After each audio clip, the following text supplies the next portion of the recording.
Good morning and welcome back to Monday Monologues with the Dangerous Gentleman. And just to remind you, I am the Dangerous Gentleman. No, I did not give myself that nickname, but I'm pretty sure I earned it. And just sorry, not sorry, I am recording this podcast while I'm out taking a walk, so there may be a few cars that zip by.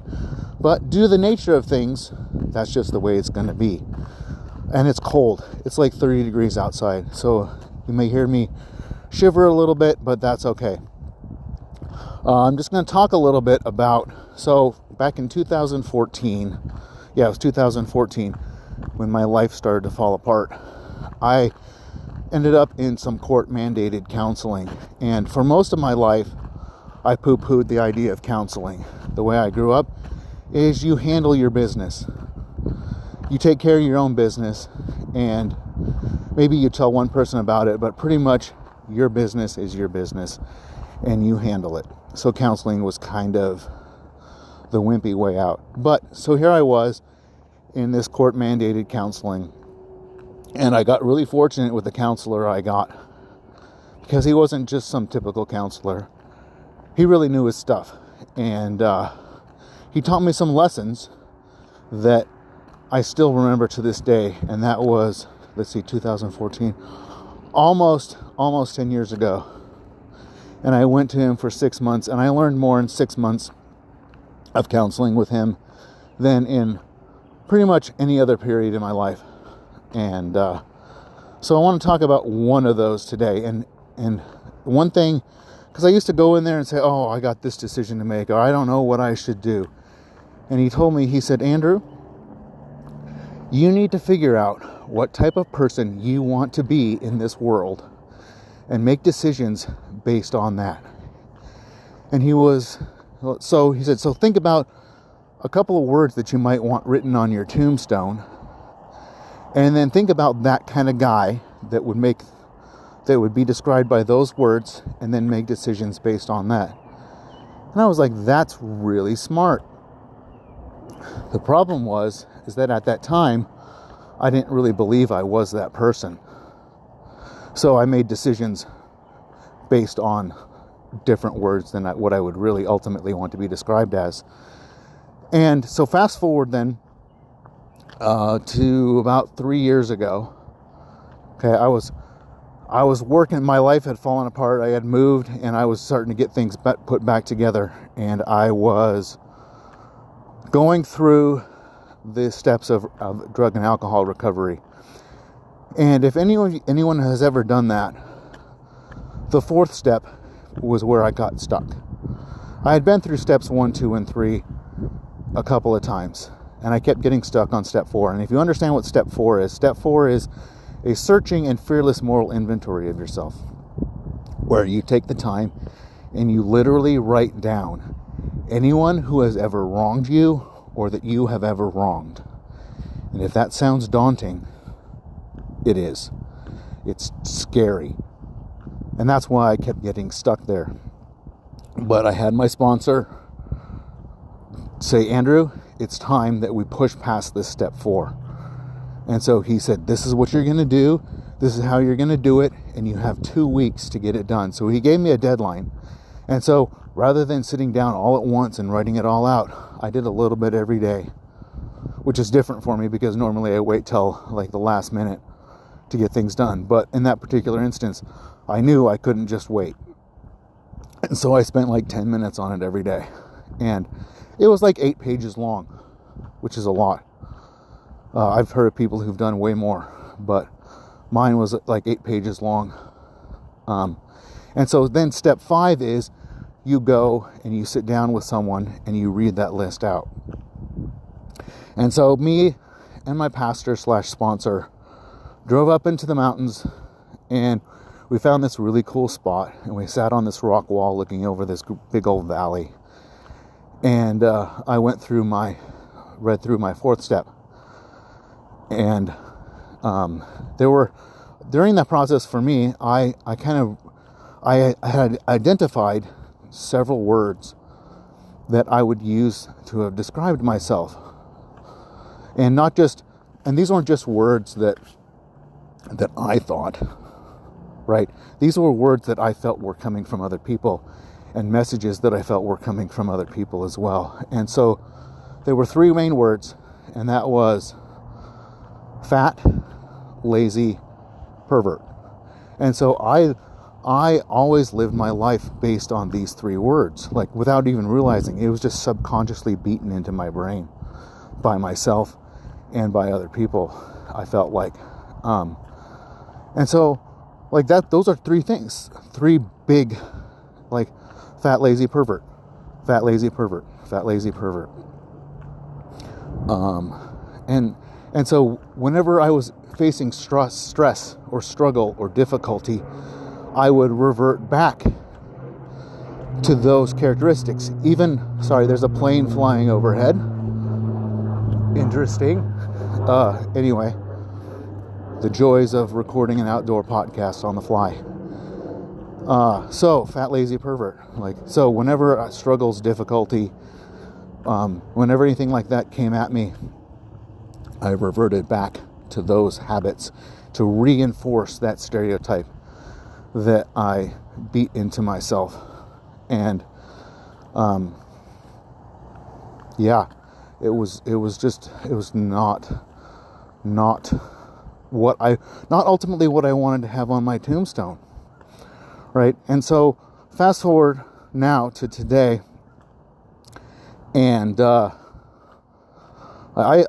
redefined those words about myself, and I'm no longer, people describe me now as a beast, and I'm like, I don't know how I got there, but here I am. And that I am fit and a beast and a man of integrity and a man who doesn't quit and a man who just goes and who is disciplined. I am described now as disciplined, and that didn't happen overnight. That didn't happen with one decision. Well, it kind of started with one decision, but it started with one decision that was made over and over and over again. I didn't just wake up this way. I didn't just wake up to this reputation, but I did build it, and that's part of why I earned the nickname the Dangerous Gentleman, is because I don't quit. And so that brings me to kind of the second part of what I wanted to talk about today, and that is the idea of balance. Balance is great, right? But there's a lot of people who use the term balance in order to keep themselves from going all in on something. They use it as an excuse. Oh, I'm not going to go to the gym and do all of that work because I want to maintain and be balanced. Or I'm not going to go to bed early and wake up early because I want to be balanced. I'm not going to eat a healthy diet, right? I'll eat healthy most of the time, but then I'm going to have cheats and I'm going to do all these things because I want to be balanced. I'm not going to give myself to all of those things, to this one thing, because I want to maintain balance. And like I said, balance is great, but the concept I heard, and I'm not coming up with this on my own. I heard this from someone else, and so I'm kind of stealing it and putting my own words on it. And the idea of balance is not necessarily balanced at every single stage of your life, but being balanced over the course of your life. If you look at anyone who's accomplished anything that is worth remembering, they weren't balanced people. Michael Jordan, widely, and according to my, my observation, I watched the dude play. Greatest basketball player that I've ever seen play. And other people can make other arguments, but there's no question that he was incredibly dedicated. Kobe Bryant, right? Another guy that people would describe as being a beast. Practicing free throws. Again, it's cold. So, yeah, it's real cold out. So, again, like Kobe Bryant practicing free throws at 3 o'clock in the morning. Eating the same foods. Following the same routine pre and post game. Inarguably one of the greatest basketball players that's ever played. But not balanced. Guys like Elon Musk, whether you like him or not, the guy is not balanced. The guy is 100% all in on whatever it is that he's doing, right? He's accomplishing things that will be remembered. Every single person who's accomplished something cool or great over the course of their life, like there were periods of their time, of their life, where they were not balanced. And I doubt you'll find anywhere on any of those guys' tombstones that says, "Here lies Michael Jordan, an incredibly balanced person. Here lies whoever it is, right? Incredibly balanced. He lived a life of balance." Anyone who has accomplished great things, anyone who has made a dramatic impact on multiple people's lives, I doubt there are very many people who would use balance to describe that person, right? That guy was all in. Whether you work at the Union Gospel Mission, whether you're a pastor, an evangelist, a school teacher, anyone who accomplishes big things, anyone who makes a dramatic impact in someone else's life, went all in, right? And so would you rather have it say on your tombstone, "Here lies Tom Smith, a well-balanced individual"? Or would you rather have it say, "Here lies Tom Smith. He went all in to improving his community. He went all in to becoming a great father. He went all in to whatever it is."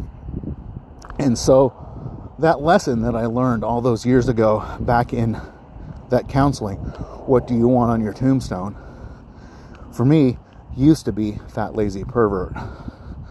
It's not going to be that anymore. And that's not because I decided I wanted to be balanced. That's because I decided I wanted to be all in. I decided that I wanted to make a difference. I decided that I wanted to be something other than that. And for those first 40 years of my life, I tried to walk that balance, and I still struggled with those three words, fat, lazy, pervert. And it wasn't until I got to where I am and I decided to make some decisions, and I decided that I really wanted to be that person that made a difference. That I really decided that I wanted to be someone with different words on my tombstone. And I went all in to changing those things. Am I perfect? Heck no. Could I use probably a little bit more balance in my life? Maybe. But balance over the course of my life is what I'm looking for. At any given moment, I'm going to be going all in on something. And so, like right now, I work out a lot. And I'm really putting a lot of effort into my business, and a lot of effort into a couple little side gigs, right? And putting effort into this podcast. So I'm going all in on these things, and maybe some other things are falling by the wayside, but they're not falling too far. I'm still maintaining, right? But I'm going all in on a couple of things. And maybe by this time next year, I'll be going all in on something else. So it's not balance over the course of any particular moment in time. It's balance over the course of time. And so by the time you get to the end, if you want to accomplish something worth remembering by anybody, you're going to have to have gone all in on something. And so, what do you want on your tombstone? Go all in on that. Become that. And make a difference in your life and in other people's lives. You don't have to, like the words that they would write on your tombstone now, don't have to be the ones that they would write in 10 years, because maybe you can change that. I know I have. I hope this helps someone out there, because it certainly helped me. So give it a listen, share it, appreciate it. Talk to y'all later.